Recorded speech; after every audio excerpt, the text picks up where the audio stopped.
Nana's thinking about you. We're reading One Wintry Night.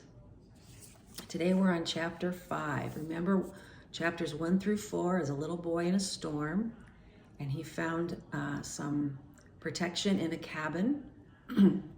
He had sprained his ankle, and the lady in the cabin was giving him something to eat and drink and helping his ankle get better. And she began to tell him the story of why we have Christmas. And she told the story of Adam and Eve in the Garden of Eden, and that Eve decided to eat a piece of fruit from the testing tree, and she took a piece to Adam, and now they're both hiding, and God is looking for them. So we're in chapter 5. The boy's eyes were solemn as he listened. The cat, no longer curled up, was sprawled out across the boy, sound asleep. "Would you like a cup of hot chocolate?" the woman asked. "No, thank you, ma'am. What happened next?" That evening, in the cool of the day, Adam and Eve walked in the garden. "Adam," God called, "where are you?" Adam and Eve looked at each other in terror. Always before they had run to meet him, but now they were shaking. For the first time, they did not want to be near God. They wanted to run away, to put their fingers in their ears and pretend they didn't hear him. So they dashed behind some trees and waited, hoping God would go away.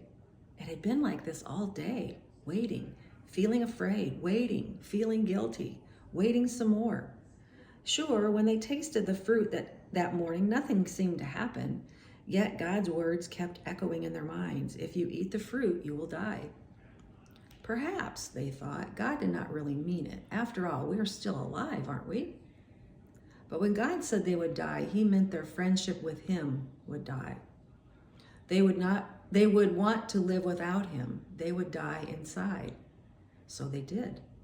Adam and Eve started to feel things they had never felt before, rotten things like fear and anger and shame. Their bodies slowly began to get older. They felt tired, even sick at times, a hint that sooner or later their earthly lives would be no more. And God knew that after this death, there waited a death that would never end. Adam slowly came out from behind the trees. Trembling, he said to God, "I heard your voice in the garden, and I was afraid." "Have you eaten from the tree I told you not to eat?" God asked. Adam replied, "The woman you gave me, she gave me some fruit from the tree, and I ate it."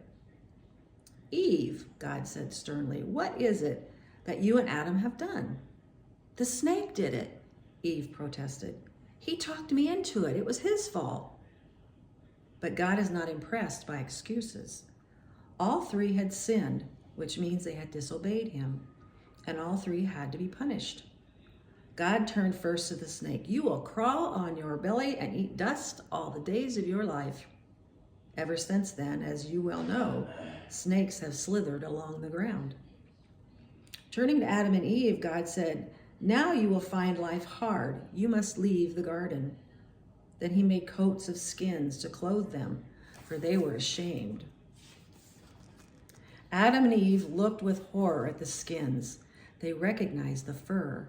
It had belonged to their animal friends. Darkness fell. Over the garden swept a great storm, low, black clouds boiling. The leaves of the testing tree began shaking, and all the other trees bent low in the howling wind. It struck Adam and Eve with such force they ran to keep from falling. So God drove them out of the garden. At the entrance, he placed a tall angel with a flashing sword to block the way back. Outside Eden, life was cold and hard. Instead of simply reaching up into the trees for dinner, Adam and Eve had to plant seeds and pull weeds to raise their own food. Working was exhausting. Thorns and bugs thrived, rottenness, decay, germs, all these ugly things came as a result of Adam and Eve's sin. The earth and all who lived in it were under a curse. The Garden of Eden had been Adam and Eve's home, but what really made them feel at home was the loving presence of their Heavenly Father. God himself had been their true home. Now all was lost. Adam and Eve were the world's first homeless people.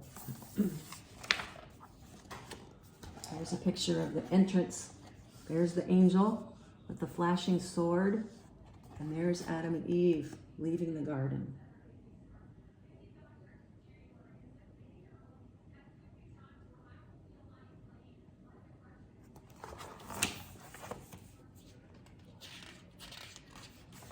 And that's the end of chapter 5.